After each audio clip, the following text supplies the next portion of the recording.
Hi guys, today we're going to be responding to Jean Faucheur on Photopea. So I say that in quite a weird way because I've been calling it Photopea. So I've mispronounced it for all this time, and I'm probably mispronouncing Jean Faucheur as well. But that is what we're doing today. We're going to make a response to his work on here. So we're going to open up a new sheet of paper first of all. So click File, New. And we're going to edit this width and height to create an A4 sheet of paper. So first of all, we don't want it as pixels, that's what px stands for. We want it as millimeters. And the dimensions for an A4 sheet is 210mm in width and 290 in height. Just check the background's white, it should be, and click Create. Now got our sheet of A4 on the page in the middle of the screen. We now need to place our photo that we're going to be editing. Now, I think it would be really useful for you to use one of your unedited ranking images, or if you want to retake a portrait photo, that's fine, but try and avoid using Google. We want this as real as possible. I, however, am using Google. I'm using a portrait of the Queen that was taken by Rankin, which I love. I think it's a lovely photo. But please, yeah, can you use your own images? So when you've filed and opened your portrait, you need to make sure it fits the page. And by doing that, you click your Shift key, which is the one underneath caps lock, and you can then drag the image to fill most of the page. And obviously just move it around so it's sort of centralized. When you're happy with it, click the Enter key on your keyboard. And we are now ready to start. So over here, we've got a tool called the Select tool. On Photoshop, this is known as the Marquee tool. So I'm going to refer to it as the Marquee tool so that when we're back in school, it's more, you remember it being that rather than the Select tool. So if you hold down your Marquee tool, I'd like you to then select the ellipse, which means now we've got the circle option. Hold down your Shift key and drag your cursor to create a circle completely over the head. If you do it and it's in the wrong place, that's fine, you can move it around, but you want it to cover most of the head. I'm not too fussed about the hairline, but certainly the face is what we want to be keeping hold of. We're now going to copy that layer, so Control C, Control V, and that means copy and paste. So we selected that circular area of the face, and I've now placed it, copied it and pasted it as a new layer. We are going to be working on layer 1 for this, so just make sure that is selected. We need to edit it, so in order to do that we need to press on our keyboards at the same time Control, Alt and T. So that was Control, Alt and T, and now we've got this transform box. Just rotate it slightly. Click Enter. We're now going to make another circle, so hold your Shift key and drag that circle around. And then just move it on top of the other circle you did. Now when you're doing these circles, make sure that each one, if you kind of imagine that this is a donut, make sure that that donut is roughly the same thickness every time. So again, we're going to copy that, so Control C, Control V, Control Alt T, and we can then rotate that layer. When you're happy with the rotation, click Enter. You'll notice I'm only moving it slightly. Imagine that this is a clock and we've got 12 o'clock, 3 o'clock, 6 and 9. I'm only moving it sort of 10, 15, well, not even 15, about 5-10 minutes if in terms of rotation angle. Another layer, so hold your Shift key down, drag your circle. Again, if it's in the wrong place, you can just move it. Make sure that outer donut is a similar size to the one that we made previous, and Control C, Control V, Control Alt T. Turn it about 5-10 minutes. Enter. Another circle, so Shift key, make your circle. If you're thinking, oh, that's a bit too small, or I could have done it a bit bigger, that's fine, you can redo it. So in this case, I think I did make this circle a little bit too small. So I'm going to just click off it and start that again. So hold my Shift key down and just drag it and pop it on the face. There we go. Control C, Control V, Control Alt T, and rotate. Hold my Shift key. Drag it to where I want it. Control C, Control V, Control T. No. Control T, sorry, opens a new tab. We don't want that. So it's Control C, Control V, Control Alt T.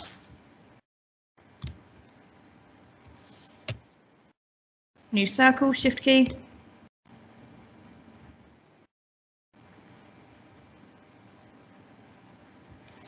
Control C, Control V, Control Alt T, and rotate that. And I'm quite happy with that as a final edit for this particular one. So I'm going to save that. Now, we're all working on different devices, so everyone's computer will probably display a little bit different, but as long as you're clicking export as a JPEG and clicking save, hopefully your computer will show you roughly where it is. Mine's popped up here, so I can open it, I can add it to an album, rename it, etc. Okay, so I'm happy with that as my first edit. So something else that we can do, just to make this a little bit different, is we can edit each layer to create an invert. So I'm going to alternate it. So I'm going to keep my background layer as full color, but layer 1, I'm going to click Image, Adjustments, Invert. And if you look here, we've got a Control+I. That's the shortcut for invert. So we'll use that next time, but for now it was Image, Adjustments, Invert. Okay, I'm going to miss layer 2 and now work on layer 3. Control I, miss layer 4, work on layer 5, Control I, and we have now got these alternating layers where they're invert and normal colours. So an invert is a photo negative. So again, save this as a JPEG because that's another edit that we have done. It's refining those ideas a little bit more. We can do that even further by flattening the image, so removing all these layers. So if we click layer, merge down,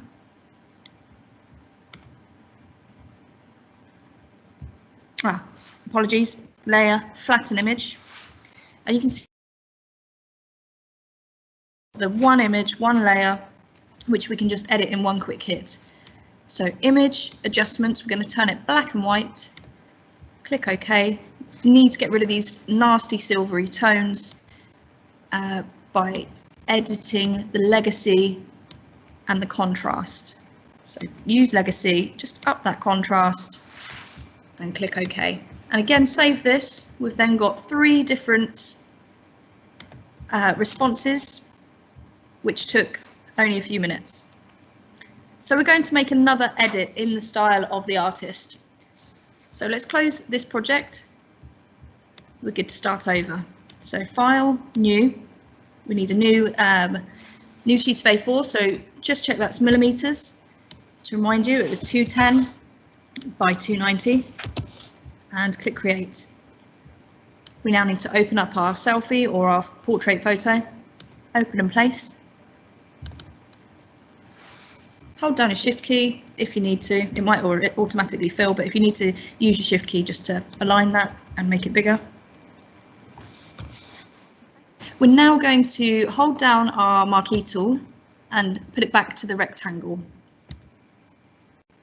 I'd like you to make a rectangle over one of the eyes. Try not to go onto the nose, we just want this on the eye. Control C, Control V, Control Alt T, and if you right click on it, we're going to click flip vertically and enter. We now need to make sure we're back on the original layer, which is your photo one, and do the same. So try and get that box aligned with the other one, roughly the same size. Control C, Control V, which copies and pastes, Control Alt T, which transforms, right click on it, flip vertically, enter. Go back to your original layer and do the same for the mouth. So this is probably why it's a good idea to get another photo done, because I personally think these look great when you've got a nice smile. So Control C, Control V, Control C, Control V, Control Alt T, right click, flip vertically, enter. And that's why I think you should have a smiley face for this particular piece of work. So we've got another edit there in the style of the artist. So we'll save that.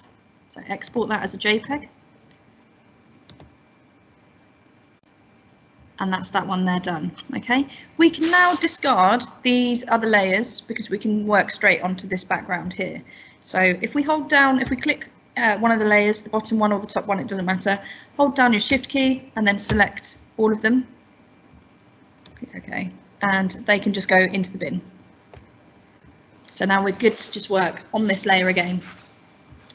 We're now going to do another response. It's a little bit more complicated, but it's still using the marquee tool. So we're just developing that knowledge on the marquee tool. At the top and going down, you'll notice we've got these rulers. I don't know why they're not in proportion to the dimensions that we put in. We obviously put in 210 and for whatever reason it's 600 on here, but we're going to use that as our guide. Now, for the sake of doing this quickly, for demonstrations purpose, what I'm going to be doing is using a bigger measurement. But what I would like you to be doing is a thinner measurement, and that'll make sense in a minute. So just make sure we've got the rectangular marquee tool selected.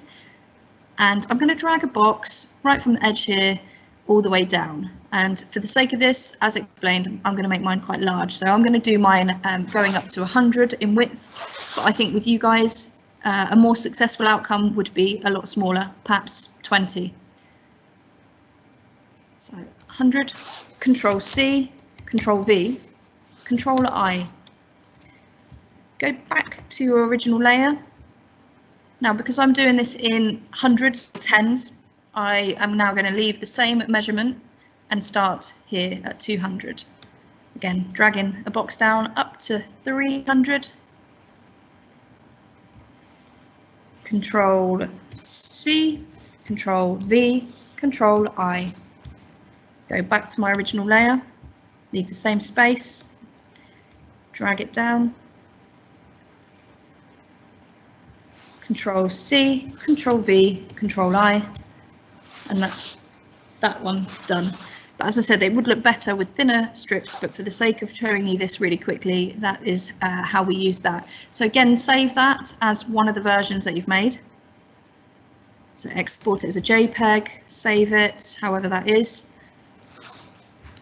And then we can then flatten the image. So layer, flatten image. I have to scroll down. Yours might be different, but with me, that's why I couldn't find it the first time. So flatten image.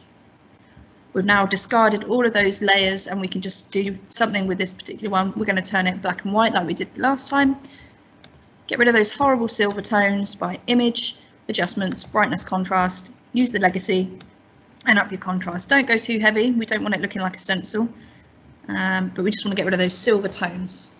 Click OK. And again, save that. Export as a JPEG. If you're wanting to, I'm just pressing Control Alt Z, that takes you back, that undoes everything you've done.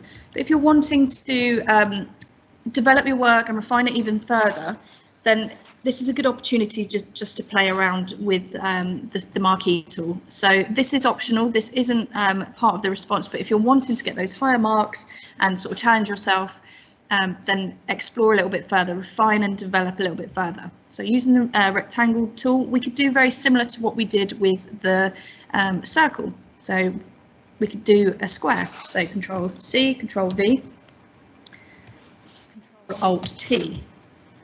And we could then just flip that and do another square. Control C, Control V, Control Alt T, and flip that back. Enter. And we just keep continuing that on. Control C, Control V, Control Alt T, right click, flip vertically, enter. Dragging a box over again, and I'm actually using the box to help. Can you see in the bottom corner I've got that sort of crossover line, and it helps me know that each time is the same width. So Control C, Control V, Control Alt T, right click on that layer and flip it vertically. Okay, you could keep doing that, going on and on and on. But then we can edit, obviously these, we can turn them into inverts, which was Control I, or another way to sort of refine your work further, develop it further, if you're wanting to push for those high marks, is use the filter gallery. So again, all of this stuff is on Photoshop, so it's good to practice it now and learn where bits and pieces are. So automatically that's come up with glowing edges. But if you use your cursor to just go up and down, you'll see that there are a few different edits in here. Okay, so automatically that's gone a bluey red colour. If you don't like that, you can change it. It'll allow you to change it. So I'm just going to say OK for the sake of this, I just want to see how it looks. So I've used Neon Glow. OK, so I used that on layer 1, so I'm going to repeat that on layer 3. So filter gallery, Neon Glow. I think I changed that to white if I remember. Click OK. OK. And you could continue doing that. Obviously, there are other ones that you can play around with in the filter gallery. You could use this, that, any really. The halftone is quite nice. You can really distort it, and you can churn that to other ways as well, so it becomes almost like an optical illusion. So have a little play around and explore that. So there should be about 5 refined ideas that you've made directly in response to the artist, and then if you're wanting to refine further and challenge yourself, then work in your own style, playing around with this, learning about it, using the invert tool, using the filter gallery, and just have some fun with it. I'm really looking forward to seeing the responses for these. I'll send out a example page on how it should really be presented, but to remind you, it was the marquee tool. So when you're writing your annotations, you'll be explaining that you've used the marquee tool to create different layers, and each layer has been edited, whether it's been transformed, which is the rotation, or whether we've inverted it or added something from the filter gallery. So really explain that. And if you're wanting to get some screenshots, that's brilliant as well. I don't know if that's going to work directly here, but I'm going to give it a go. So on my keyboard, it's Control Alt Print Screen, and hopefully now that will save in one of my files. I've got a folder set up called screenshots, and I know that that should hopefully be in there. So it would be useful to get some screenshots as well, just to show how you're doing this. So that's the tutorial done for today. So have some fun with it. Really looking forward to seeing the responses, and enjoy.